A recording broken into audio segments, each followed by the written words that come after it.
மக்கள் பணியாற்றுவதில் பாட்டாளி மக்கள் கட்சியை தவிர வலுவான இடத்தில் எந்த இயக்கமும் இல்லை.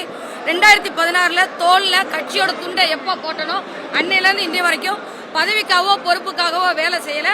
கடைசி மட்ட தொண்டனாக இருந்து கூட மருத்துவர் அன்புமணி ராமதாஸ் அவர்களின் அந்த தலைவர் முன்னெடுப்பில் இருந்து பணியாற்றுவதற்கு நாங்கள் சித்தமாக உள்ளோம். அவ்வளவுதான். எனக்கு சிக்கல் இருக்கா?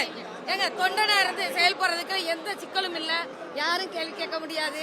தாராளமா செயல்படலாம். அதெல்லாம் எதுவுமே நான் பார்க்கல. நாங்க செயல்படுற இடத்துல இருக்கிறோம். அவ்வளவுதான். அதான் போட்டிருக்கிறாங்களே, பொதுக்குழுவுல தேர்ந்தெடுக்கப்பட்ட தலைவர் நியமிச்சிருக்கிறாரு. அதை வலியுறுத்தி நாங்க செயல்படுறோம். நன்றி நன்றி. தம்பி இந்த பாருங்க, நான் இதை நான் பதில் சொல்ல இல்ல இல்ல இல்ல இல்ல நாங்க செயல்பாட்டில் காமிக்கிறோம். பொதுக்குழுவால் தேர்ந்தெடுக்கப்பட்ட தலைவர் அவர்கள் பாட்டாளி மக்கள் கட்சியோட பொருளாளராக திலகமாமா தொடர்வார் என்று அறிவித்திருக்கிறார்.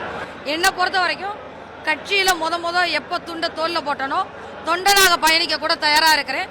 பதவி பொறுப்பு போறது வரதை பத்திலாம் எங்களுக்கு எந்த பிரச்சனையும் இல்லை.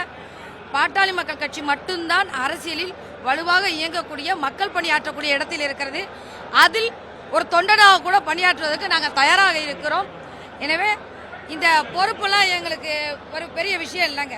அதனால இல்ல இல்ல இல்ல நீங்க இல்ல இல்ல இல்ல இல்ல இப்ப இல்ல அதுக்கெல்லாம் உங்களுக்கு நாங்க செயல்பாட்டின் மூலமா பதில் சொன்னோம். கொஞ்சம் எங்களுக்கு இந்த விஷயத்துல தொடர்ந்து என்னை தொடர்பு கொள்றத கொஞ்சம்